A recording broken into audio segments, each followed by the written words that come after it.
stands, athletic departments around the country are bracing for budget cuts. The House settlement set it up to where schools will be sharing at least $20 million a year or so with their athletes. That's coming down the road. Who knows when? Who knows what the cap's going to be? Who knows how many of these schools are actually going to abide by that? But SEC schools will. Because of that, you've got a lot of people talking about budget cuts. Bob, football makes the most money. Football spends the most money. I don't think football is going to feel the pinch as much as anybody else. Do you agree with that? Do you think is it going to be the big fish who suffer or the guppies? In the end, it's going to be the guppies. But I think they're all going to suffer a little bit at first. You're going to have to figure out what you're doing. And I think there will be a little bit of, shared suffering for everybody. But in the end, how many non-revenue sports can you keep around if you're going to have to pay everybody something? And of course, then you get into Title 9s and 10s and 12s and all the different titles you're dealing with. But I think in the end, I think the little sports, you're going to see that contract. I just don't see any way around it. Because if you're going to stay competitive in football, of course, the rules are going to be the same for everybody. Basketball, baseball, softball, okay, how much room does that leave you for rowing? Well, there's talk that you could cut staff sizes, which is the opposite of the way it's been going. Everybody's like unlimited staffs was the push 6 weeks ago. They were talking about why do we even have limits? And now it's like, okay, we're going to limit these staffs possibly to save money there. Assistant coach salaries, you're not going to, the big guys, they're going to make their money. But you may see a slowdown on some of these assistants that are making, 2 coordinators each making $1 million. That may be a thing of the past. There's talk about facilities. For years, that was, we got to do that. It's a recruiting arms race. Well, now the recruiting arms race is just how much money you can hand to the student. So facilities may stop being a big expenditure.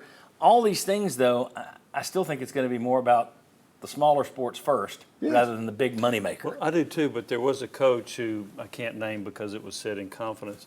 He said, on, nobody's watching. He told, nobody, no, don't say that. You have great ratings. We do have great ratings. There was a coach that said, I don't want boosters to donate for facilities. I need them to donate for players so that I can go out and spend money on players. So facilities might take a back seat in a lot of these sports as well. Josh? Yeah, we might not see as many stories about napping pods that are being put in or water slides to figure out a way to spend the money that they have. That was part of the point of, okay, how do we cut expenses? And I'm sure they're going to attempt to save sports and cut expenses where they can. Some of that will be with people. Trev Alberts, the Texas A&M athletic director, this week was talking about the expense problem.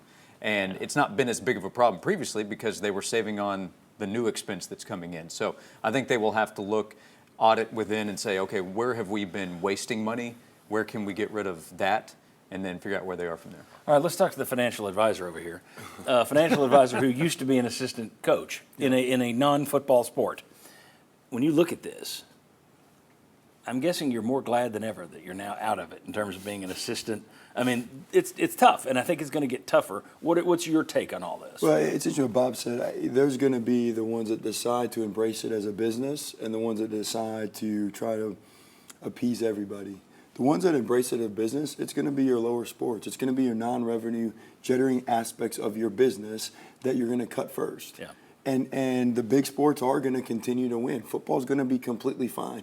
And I just look at, what does the NFL do? What does NBA do? Their facilities are poor.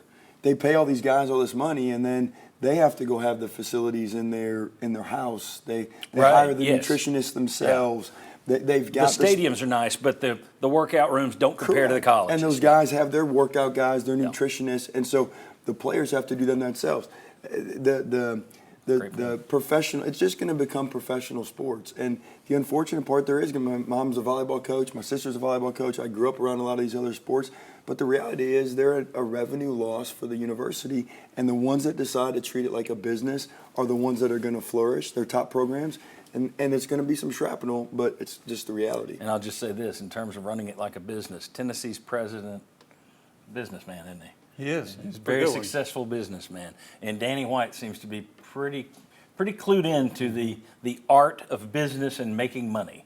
So, if you're talking about where the cuts are going to come at Tennessee, it's going to be harsh and it's going to bother people, but it wouldn't surprise me in the least if you lose some smaller sports. Well, in some of those smaller sports, you better be careful. If you cut a women's sport, you're going to have to cut a men's sport. Yep. You got title money issue. And again, all this is coming toward a head where football is going to be its own thing, more than likely. But all right, when we come back, which Tennessee sports specifically make money?